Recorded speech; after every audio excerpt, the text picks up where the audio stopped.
Wajua mashindano kama haya ya hadhi, mashindano ya riadha, Tanzania kidogo hawasikiki sana katika riadha. Kwa hivyo ukisikia kauli za wadau hapo wakipalilia talanta chipuka swa mashindano haya ya riadha ambayo yametawaliwa kwa miaka na mikaka na nchi ya Kenya, na mashindano haya yaliandaliwa kule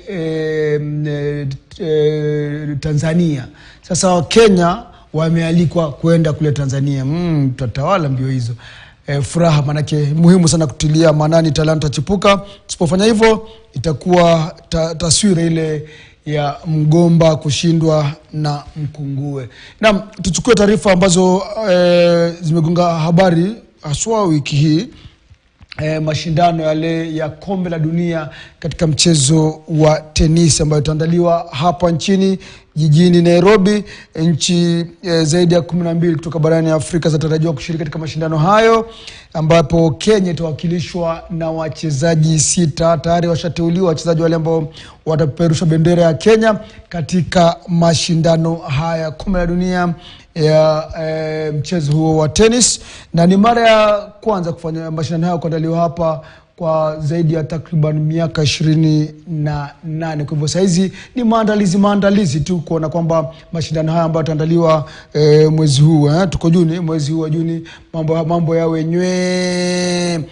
Mwanahabari mwenzangu Jeff Mogire alitangamana na wachezaji, wadau, waandalizi, shirikisho la mchezo huo nchini kuhusiana na huu wenyeji, lengo la wenyeji huu, na pia safari ya mashindano haya ya tenis hapa nchini. Dhamira ni nini kuwa mwenyeji wa mashindano ya hadhi kama haya ya tenis? Basi hii hapa taarifa ya mwanahabari mwenzangu Jeff Mogire. Maandalizi ya kombe la dunia la tenisi ama Billie Jean King Cup yanaendelea hapa Nairobi, ambapo Kenya imepata fursa nyingine ambayo ni adimu sana kuandaa mashindano haya. Kwamba mwaka 1995 Kenya iliandaa mashindano haya, wakati huo yakiitwa Feds Cup, lakini kwa sasa linaitwa Billie Jean King Cup. Ni tenisi ya wanawake ya kombe la dunia ambayo sasa Kenya inashiriki kwa mara nyingine baada ya miaka 28. Baadhi ya wachezaji ambao walicheza ama walikuwa wasimamizi wakati huo kama Wanji Kimbugo Kimani yupo hapa nami atanieleza hali ilikoaje. Lakini kwa sasa ninavyoona pale nyuma kwamba maandalizi yapo tisti, watu wanafanya kazi kabisa. Baadhi ya wafanyakazi wanahakikisha kwamba uwanja unakuwa sawa na wanahakikisha kwamba hakuna mashimo hapa. Uwanja huu unakarabatiwa baada ya miaka 120. Mara ya kwanza uwanja huu kujengwa ulikuwa miaka ya 1902, na sasa hivi tunaangalia kwa mara ya kwanza tunaona ukarabati ukifanyika hapa kubadilisha uwanja huu kuwa hadhi ya kimataifa. Lakini nisiandike na mate na wino upo. Ninaye Wanji Kimbugo Kimani hapa, ambaye Mbugo Karani, ambaye amekuwa kwa muda mrefu amekuwa akishiriki mchezo wa tenisi kutoka mchezaji hadi sasa ni afisa mkuu anasimamia masuala ya michezo hapa. Ni Secretary General, katibu mkuu wa tenisi nchini Kenya. Wanji, ulishiriki mchezo huu na kwa mara nyingine miaka 28 baadaye tumepata fursa adimu kwamba tunaandaa mashindano haya. Ni furaha iliyoje? Yes, Jeff, asante sana. I am extremely excited. Na furaha mingi sana kuwa hapa 28 years later. Kuona the changes that are happening on our facilities, in women's tennis and tennis in Africa in general. Labda, how does it feel that for the second time, it's been 28 years, but then probably you were a player? Yeah, I was a player. You played. And now we are here hosting it. Yes. Again, another opportunity for Kenya to climb the ladder. Yes. I am. This has been a dream come true. I participated in what was then Fed Cup in 1995 for the first time, and we played it right here at Nairobi Club. And for me, just that 28 years later, I stand again on this court at Nairobi Club as the tournament director of the event is just really a dream come true. We're extremely excited as Tennis Kenya to be hosting this event. It has not come to Africa for many years. And this is the first time that we're having an African group of the Billie Jean, so that is also a milestone in itself, and that Kenya should be hosting it is fantastic. How different is it from a player now a director of the tournament. You played against each other Africa teams, and probably maybe you didn't really make it to Group 2. But now the girls have another opportunity. What does it mean for the girls, the likes of Angela Kutoi, Rosila Sumwa, Alicia, Stacy, and the rest who are going to participate in that 6 team? Well, as a director now and as a player earlier, I know better. I know exactly what the players need to be able to excel. We have a wonderful group of young ladies who are actually, top of the world, and who we have given enough time. Like right now, they're in residential training at Nairobi Club, so they're playing every day, morning and afternoon. So they're extremely well prepared, which is always the beginning of success. In terms of the tournament, I think it's harder to be a tournament director than a player. We are not sleeping. It's hard work planning, but we have a great group of volunteers in the organizing committee. We have 10 teams of volunteers in each sector, everybody working extremely hard, and we are so grateful to be able to get this support. Yeah.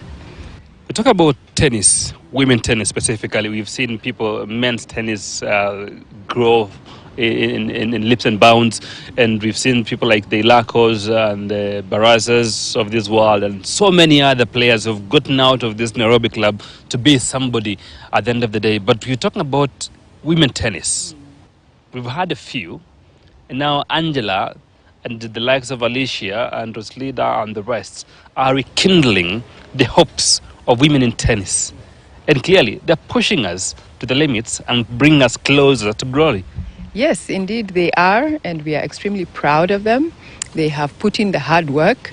The girls have been away in the US in studying, but at the same time they're putting in almost 5 hours of training every day. So we are getting quite a well-trained and practiced group of players. And so we believe that this Kenya team will be one of the best that we have ever had. We trust and believe that they will do extremely well. We're going to be playing against 11 nations, and some of them top African nations from Morocco and Tunisia. But we believe that we shall actually be promoted because we have such a great team. How does it look like? How is this future looking like? Should we qualify? Well, now that we have, with Angela's experience, she went to Wimbledon and beat all those countries to get to the finals. I don't believe it will be any different. We shall just deal with them like we've dealt with any of the others. And I believe they can still do it. They can still do it. It's going to be a very tough group, obviously. It's going to be a Euro-Africa group. But this is how we go in steps. So in baby steps, let us first finish with the Africa group. From there on, move to the next one and deal with it at that point. You've had support here. You see, renovating this court from being a Maram court to a clay court. It takes millions of money. It's not easy. People think it's just 100,000, have somebody to make it flat and then use the tractors and everything else. It's not easy, but you've had support. How has the journey been like? It's been a work of weeks here, ensuring that this thing is ready by 12th of June. Yes, this is the legacy of our tournament, really. Having clay courts in Kenya is a complete game changer. Unlike Maram courts, clay courts are an international surface. Of course, as you know, with Roland Garros happening right now, this is the surface that they have been playing on. Maram was not an international surface, so there are certain events that we were not able to host because we did not have an international surface.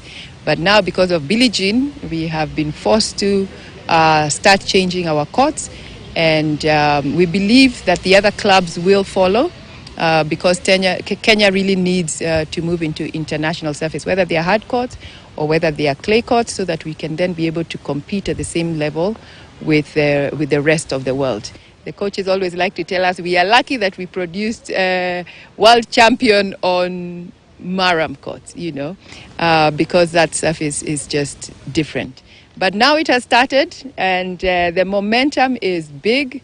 We have had other clubs coming here to see what we are doing, and we believe this is the beginning of a tennis revolution in Kenya and in African women tennis. I know, obviously, you've been to the girls training on the other side where they're training right now. I was there earlier, which is the story which somebody will be watching later on, but some of people have seen what is happening on the other side. But from your perspective, how ready are girls? Our girls are very ready. They are very ready. They are, as you saw, they are training really hard. They have a great captain. That's Captain Francis Rogoi. He's been keeping tabs with them the whole year. And now everything they've been working towards is exactly for this. And even more importance of this event is that to play at the Olympics, you must have played Billie Jean King Cup, the World Cup of tennis. So this makes them even readier because they know what the stakes are. Yeah. So probably, let me just say, probably, just maybe, we might be at the Olympics. Should we win this? No, this is not a qualifier for the Olympics, but it's a requirement. It's a requirement. Yes, it's a requirement that somebody must have played Billie Jean for their country before they can be accepted to play in the Olympics. The Olympics has its own qualifiers, so that's a story for another day.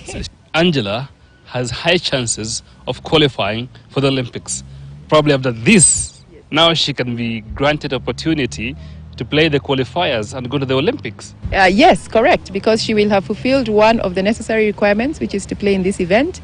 The qualifier for tennis is the All-African Games. It may change now that the All-African Games has moved, but Angela is one of the top players in Africa, and she has a very good chance of getting the wildcard to the Olympics.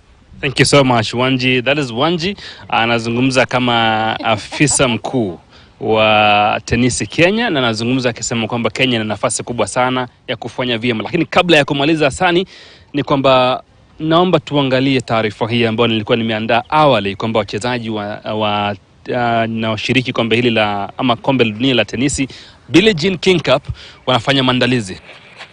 Mtaani Upper Hill, County Nairobi, wachezaji wa timu ya taifa ya tenisi wanafanya mazoezi. Wanajiandaa kwa michuano ya kombe la dunia itakayoandaliwa jijini Nairobi. Our goal is to qualify, and I think we have a good chance. We just need to focus on each singles match and also the doubles. But I think that I'm confident that we'll do better than the previous years. Baada ya miaka 28 ya kusubiri, Kenya itakuwa mwenyeji tena. Mara ya mwisho Kenya kuandaa ilikuwa mwaka 1995. Hii ni nafasi murua kwa Kenya kufuzu kundi la pili. Specifically for Kenya, it's a lot of pressure since Kenya is the one hosting, and when you host an event, you actually want to get promotion. So it's a key thing that we actually get promoted to Group 2. Currently we are in Group 3. So it's really important for the players, the captain, and the country as a whole. Kwa wachezaji wa taifa wanawakilisha Kenya kwa mara ya kwanza, matumaini ya kufanikiwa yapo juu. We want to qualify. That's the main goal, and as an individual I just want to put a score in the board for my team in the singles, and if I play in the doubles we want to clinch it to win. So our main goal is to qualify. Kipute hicho kitakachoanza rasmi Juni 12 hadi 17 jijini Nairobi kitakutanisha mataifa 12. Kombe la mfalme Billie Jean linasaidia sana timu ya taifa ya wanawake ya tenisi kupandisha daraja. Ndivyo hivyo, na maandalizi yataendelea hadi siku ambayo mashindano hili kombe hili la dunia litakuwa linaandaliwa hapa nchini Kenya tarehe 12 hadi tarehe 17 mwezi wa Juni, ama mwezi huu wa Juni mwaka 2023. Hii ni nafasi nzuri sana kwa wachezaji wa Kenya kushiriki tenisi ya kimataifa na kushiriki na wachezaji wao wenzao ambao wana uzoefu na wamecheza sana, ili nao vile vile kukuza makali yao. Mimi ni Jeff Mogire. Asante sana Jeff Mogire kwa taarifa hiyo.